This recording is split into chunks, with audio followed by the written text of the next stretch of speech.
All right. It looks like we are up and running.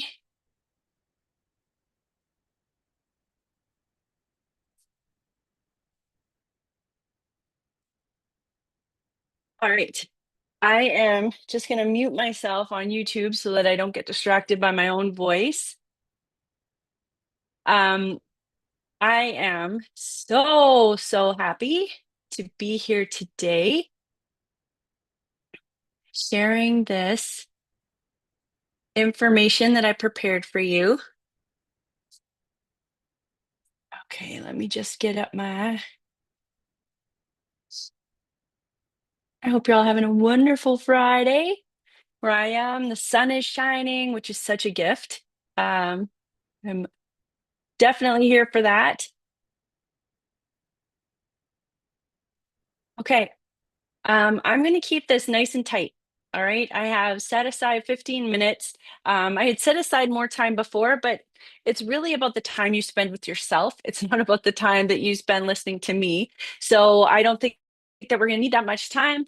But for those of you who are new to this space, to me, to this experience of releasing to receive, um, I just want to introduce myself. My name is Kate Hanson, and I am dedicated and committed to helping individuals through times of transition.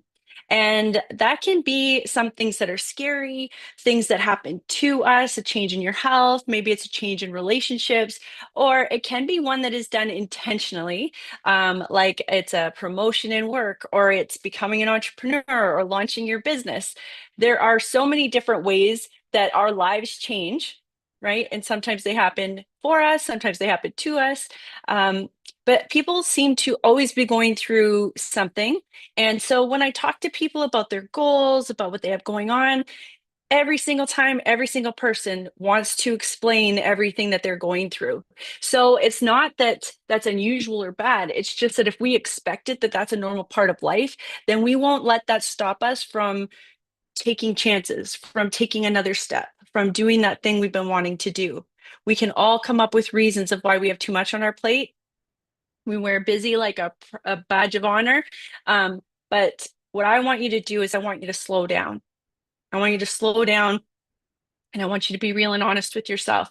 So this is the work that I do with professionals, with corporate professionals, people in sales, people in finance, small business owners, really worked with a spectrum of people and in all different backgrounds and fields and industries. And we are all still human.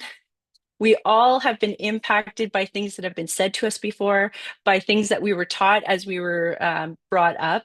And to deny that, to ignore that, to think that we're the exception is only going to keep you kind of where you are.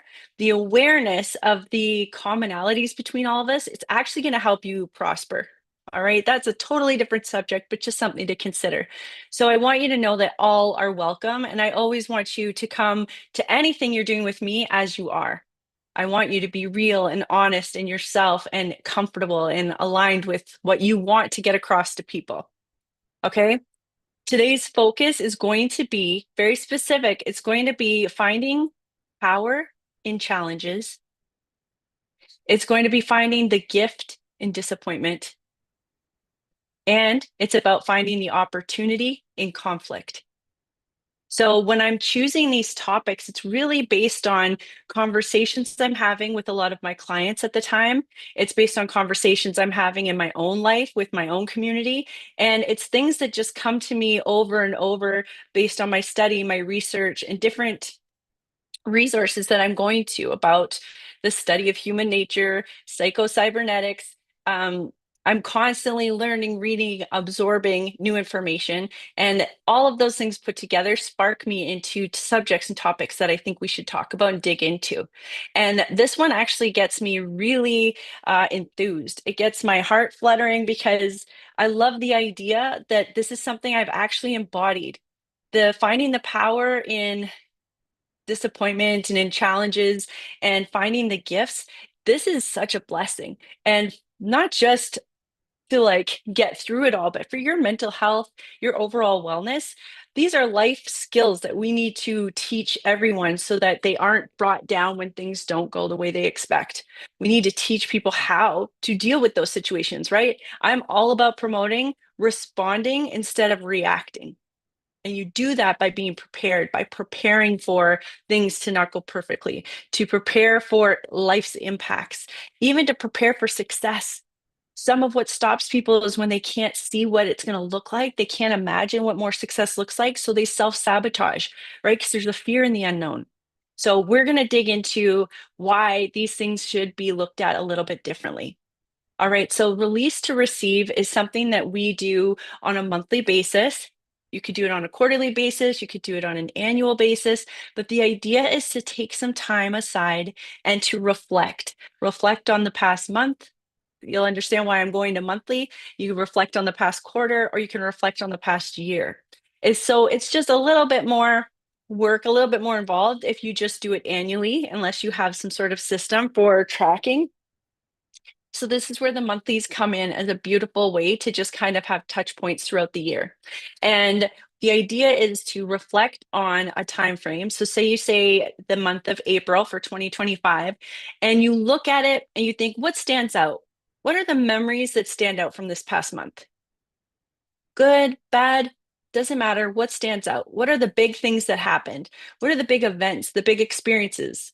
What are the big risks you took? Or maybe it was something you found out. Maybe it's a health diagnosis. Maybe it is a change in your relationships. Maybe it's a change to your career or your work industry.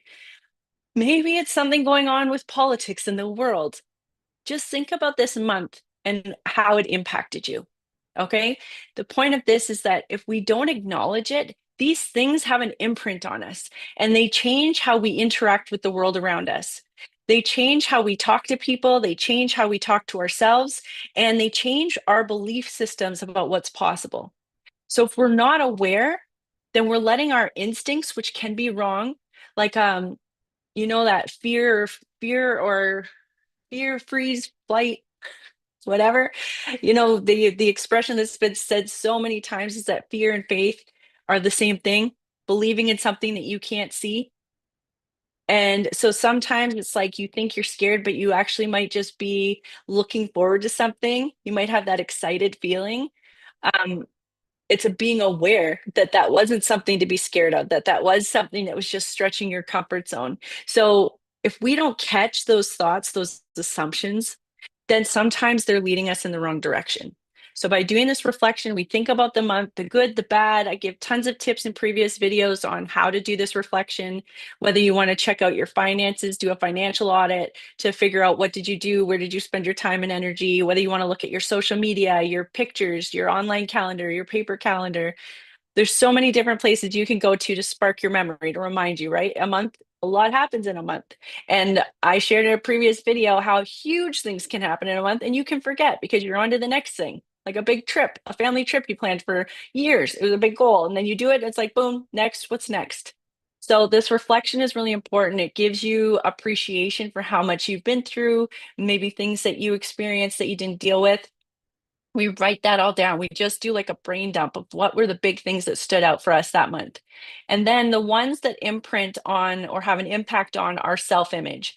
I didn't handle that right, or it's something that I did wrong, or I didn't lose the weight, or I'm so bad with money. We want to capture those thoughts and beliefs that were triggered this month as well because you don't want to carry that into the next month. You don't want to carry those beliefs that are going to drive your behavior into the next month. So, what we're going to do is we're going to capture them. Feels icky, feels gross. I know most people say don't focus on it, focus on the good. But if you don't acknowledge them, they're not going away. And then we're going to reframe them. Is that true? What would I prefer to believe? You can do that with any situation, with any label you've given yourself. You relabel it to something that's more empowering. Most often, it's just the opposite. Instead of I'm so poor with money, or I can't seem to save money, or as soon as I have money, it's out the window, it's out the door, I've got to pay for some unexpected emergency. I am good with money. I am comfortable with saving money, and it just continues to grow. Faith and fear, guys, same amount of energy. You're believing in something you can't see. There's no harm in believing in the best case scenario. That's actually going to bring about better results. All right. So I have three little prompts for you. There are two prompts, sorry, two prompts for you. First one, what challenge month? Okay, what challenged you the most this month? Very stood out to you. Could be with a family member, a colleague, your spouse, a child. Was there disappointment or conflict that stood out? Take the time, please write these down. Get them out of your head and on the paper. So, one of the things that I really believe is that you don't know what you're capable of until you go through hard. If all you had was good things happen, you always had the best outcome. It's like, the lucky person who never has any flaws or drama or trouble doesn't exist. Everybody has stuff behind closed doors, but it would be such a boring, boring life. It really would. And that person would not be growing. So, what I want you to realize is that those challenges, we need to crave them. We need to look for them. We need to find them by taking chances, by doing the thing that might not go perfectly right, by asking the person out, by going after that promotion, by starting that business that's on your heart. That's living. That's living full out. And if there's challenges, it didn't go as easy as you thought, it didn't happen as quickly as you wanted, or maybe unexpected expenses came up and you feel like you should have known it. Those are all blessings. Those are all blessings. It doesn't feel like it in the moment. I'm not being unrealistic. I definitely have felt my knocks when I make mistakes or when I've done something that didn't go the way I wanted, but I get to choose how I label it. And I believe that the experiences I had that didn't go well, the number of presentations or workshops where I've stood in front of one person or two, when I've opened a product or service and nobody purchased, or when I have put myself out there to be friends with someone and they weren't interested in being friends, those were scary and uncomfortable and icky. And they make you think, like, is it me? Is there something wrong with me? But as soon as you realize I couldn't have the experience I have, I couldn't have the wisdom and knowledge I have unless I tried. So it becomes a matter of pride instead of a matter of embarrassment or disappointment or shame. Okay, so every situation that happens that's hard, that challenges us, where there's a conflict with someone, you can learn. You can learn from that conflict. You can learn, how could I have approached it differently? What was my outcome that I was hoping for? How could I try again? So this is where, when you look at those prompts that I gave you, I want you to also consider what might be the hidden gift or lesson in the challenge or disappointment. You have to discover that for yourself. What might be the hidden gift or lesson in the challenge or disappointments that stood out to you? Write it out. Write it out so you don't forget, right? That's the first step in bringing thoughts into the physical world. Okay. And then the second one, is there an opportunity you couldn't see at first? So, from that experience, was there an opportunity that you couldn't see at first, that you couldn't see right away? All right. Really take the time, think about this. This is your gift to you from this month that you get to bring in to the next month. So you go into that next month with an optimism, with an eagerness, with a confidence that you can handle anything, that you learn or improve or grow from every experience. And nothing is good or bad unless you label it that way. Okay. And then when you've done this exercise and you've taken the lessons and you've taken the gifts and you've really reflected on how blessed you are to have those, how enriched your life is, how much more colorful it is. I've heard the expression before, would if when you pass away, would anybody want to make a movie about your life?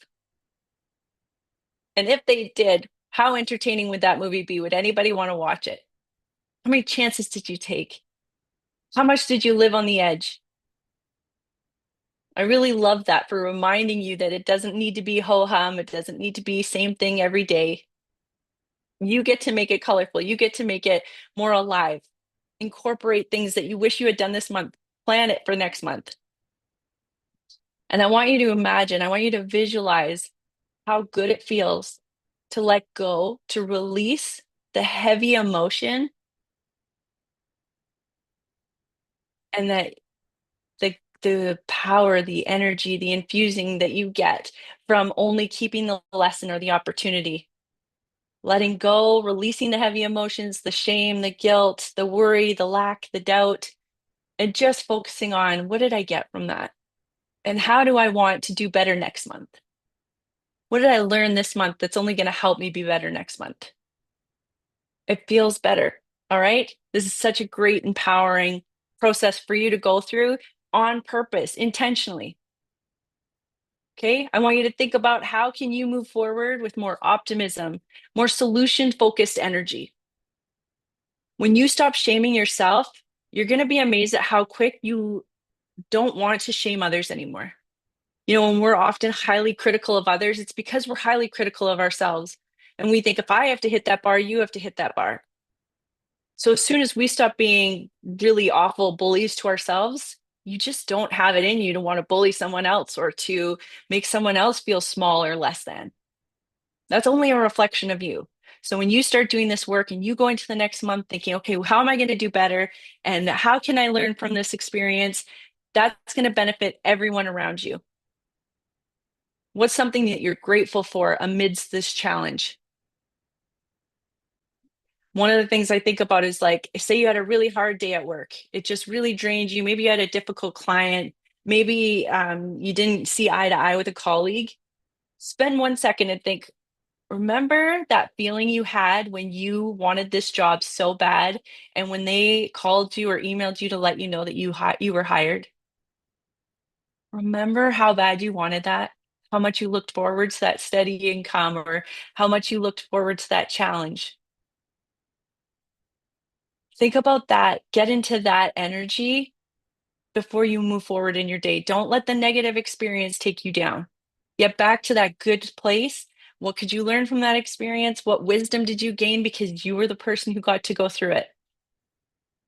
All right, that's all that I have for you guys today. We are going to do this work, dig into it, pull every little gem and jewel you can from this month so that what month are we in? April, so that your May 2025 is beyond belief, beyond compare. You can't believe how well it went. You were intentional, you applied all of those lessons that you learned, that wisdom, you tried again and you had a better outcome. You got closer to your goals because you became more focused. When you do the audit of how you spend your time, your energy, your money, and you realize, oh, some of those things did not serve me or my goal. Some of those things made me feel bad. How can you better spend your time, your energy, your money in the next month? Telling you guys every month, it's a chance to get better and better every day, every hour. But when we do this on a monthly basis, it keeps it front of mind. And I want you to feel that about yourself. I want you to see that in yourself and not waste another day because you are not promised tomorrow. All right, that's all that I have for you now. Keep reflecting on these hidden gifts and lessons and blessings. Whenever you get a chance, jot them down. Start a new journal just for those reflections so that at the end of the month, you have them all ready for you. Okay? All right, much love to all.